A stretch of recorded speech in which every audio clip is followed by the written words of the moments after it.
Hola, ¿cómo están? Hoy es 17 de diciembre de 2024. Quiero contar un testimonio acerca del clamor silencioso.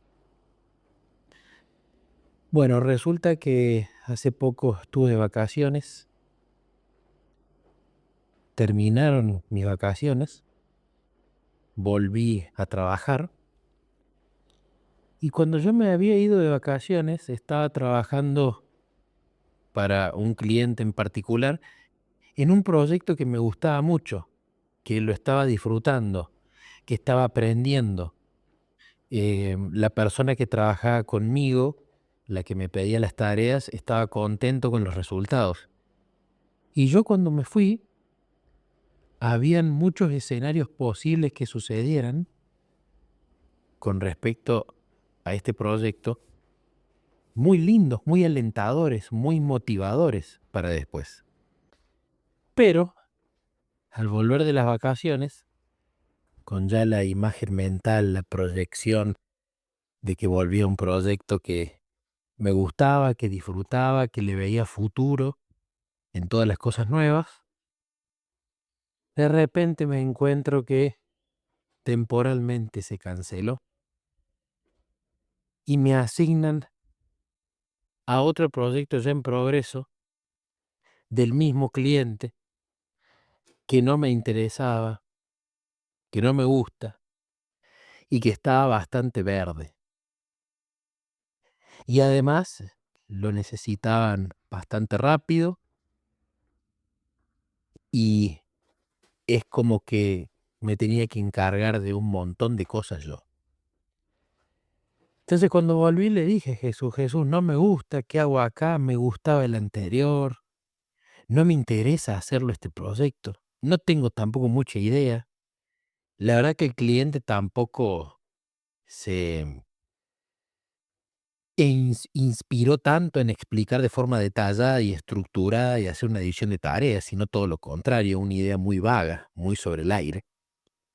Todo lo contrario como a mí me gusta trabajar. Así que naturalmente empezó el enojo y el estrés, ¿no?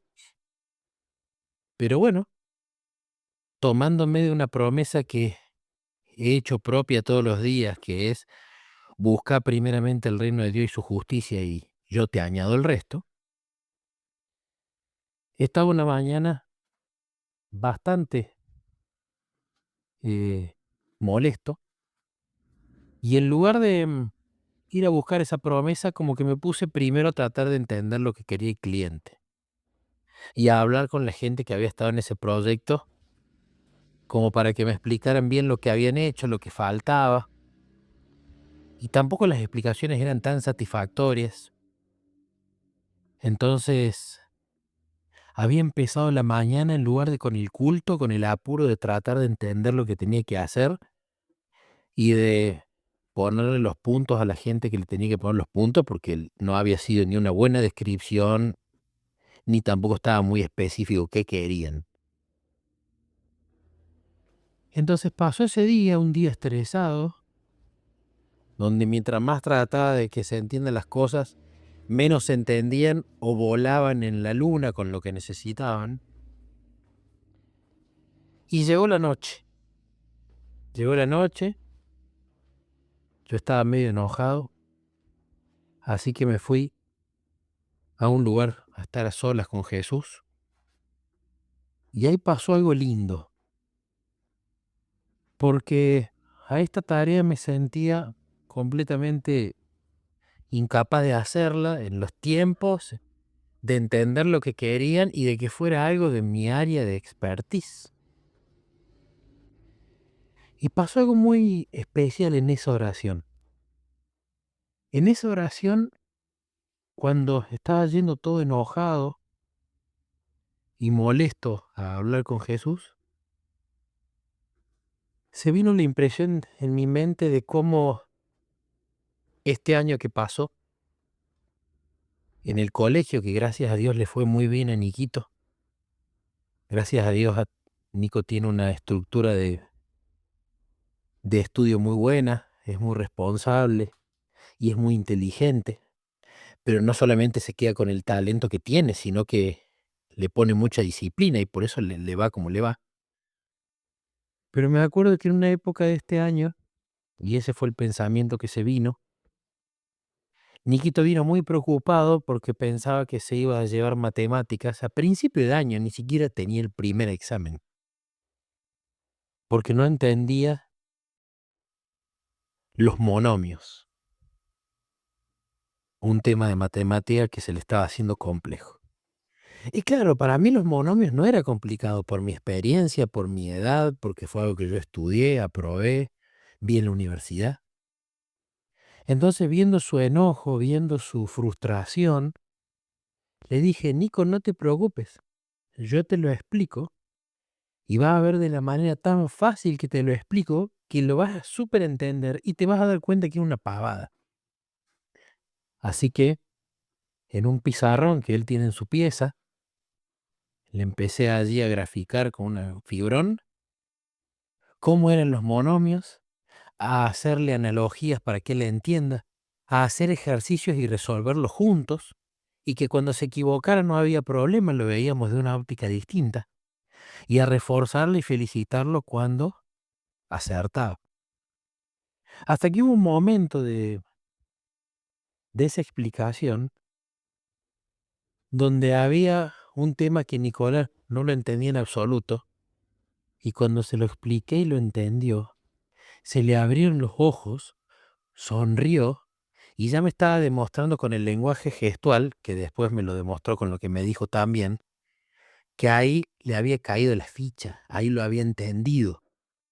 Y ahí se había dado cuenta que no era ninguna ciencia, que era algo fácil. Me agradeció, me dio un abrazo y finalmente entendió monomios, le fue muy bien con matemática y terminó matemática prácticamente con promedio de 10. Cerrando el paréntesis, así como un flash, esta fue la experiencia que Jesús me puso en la mente. ¿Te acordás cómo te pidió Niquito eso que no entendía y cómo vos lo explicaste que porque vos lo entendías que no era nada fácil? Bueno, ¿por qué no me pedís a mí? Y allí hubo una oración, pero fue una oración del tipo de clamor, pero un clamor en una voz muy apacible, citándole esto de que como yo lo ayudé a Nico siendo lo pecador que soy y él lo entendió, que yo le pedía así como un niño que él me ayudara con este tema, porque no lo entiendo, porque me sentía incapaz, porque tenía miedo de no llegar y porque él lo sabía todo y necesitaba que como así yo le expliqué a Nico, él me lo explicara a mí. Terminó la oración con mucha paz, con un sentimiento muy profundo de no saber nada, pero de estar contento de ser un niño y de ir al Padre y justamente pedirle ayuda. Y de salir con una confianza absoluta, haciendo una analogía con esto que yo había hecho con Nico, que también es una analogía de si tu hijo te pide un pedazo de pan, no le vas a dar una piedra, y si tu hijo te pide otra cosa, no le vas a dar una serpiente. Entonces, si ustedes son pecadores y le dan buenas cosas a su hijo, cuanto más yo, ahí se aplica a dar el Espíritu Santo a quienes se lo piden, pero eso se puede aplicar también a muchas otras cosas. Y cuando terminé esa oración tenía la confianza absoluta de que la oración había sido sincera, de que me sentía completamente incapaz, es decir, no había orgullo, no había autosuficiencia, no había confianza propia, y en que Jesús, que me ama tanto, le iba a contestar a su momento. Antes de hablar sobre la respuesta, quiero hablar sobre el clamor, porque veo mucho que se malentiende lo que se llama el clamor o la oración ferviente. A veces pensamos que la oración ferviente es gritar, y no es eso. A veces pensamos que la oración ferviente tiene que ver con hablar como si uno estuviera así enojado o en voz alta, y tampoco es eso. A veces pensamos que cuando uno clama tiene que llorar. Tampoco. Pero el peor error es que a veces pensamos que alguien que hable de forma normal, como estoy hablando yo, eso no es clamor. Cuando el clamor en realidad no tiene que ver con las lágrimas, ni con el tono de voz que uno usa, sino que tiene que ver con lo que le está pasando adentro en su corazón. Ana, cuando clamaba por un hijo, en el caso de ella lloraba, pero ni se escuchaba su voz prácticamente. Era como un balbuceo. Elena dice que la oración ferviente tiene que ver con el acento bajo, que a uno se le tiene que estrujar el corazón. Y muchas veces, y dependiendo de la cultura en la que estamos, por ejemplo, no es lo mismo la cultura argentina que la peruana, que la brasilera, muchas veces se puede confundir que si no grito, que si no lloro, entonces no estoy clamando. Grave error, porque ni siquiera depende de lo floreada de las palabras de la oración, sino del deseo sincero que está en el corazón. Nada más. Esa es la oración ferviente.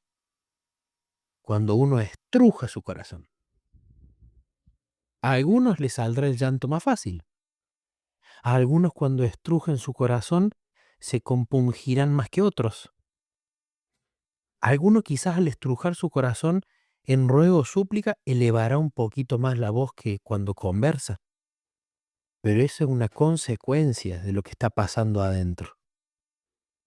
Y muchas veces trabajamos al revés, queriendo hablar fuerte, queriendo gritar, queriendo llorar para tratar de evidenciar y convencerme que estoy clamando. Gravísimo error. Continuando el testimonio, cuando clamé en mi corazón siendo 100% sincero con lo que me pasaba, sintiéndome un niño indefenso, pidiéndole ayuda a mi padre, así como Niquito me pidió ayuda a mí. Niquito clamó por ayuda, pero no vino llorando, no me gritó. Vino y me expresó el deseo de papá, no entiendo, tengo miedo de llevarme matemáticas, necesito que me expliques. Listo, ahí estaba el clamor presentado, el corazón abierto completamente. ¿Qué terminó pasando? Que finalmente, a través de un compañero del equipo, tuve una reunión con él y cuando charlábamos sobre este proyecto caótico, mal organizado, mal descrito, etcétera, etcétera, todo empezó a acomodarse y terminamos teniendo un diagrama estructurado de lo que hay que hacer, cómo hacerlo, los riesgos, los tiempos, etcétera. Y ahí vino la paz, la tranquilidad, estaba la oración contestada. Vos me buscaste, vos clamaste, yo te respondí. Y respondió rápido, respondió al otro día.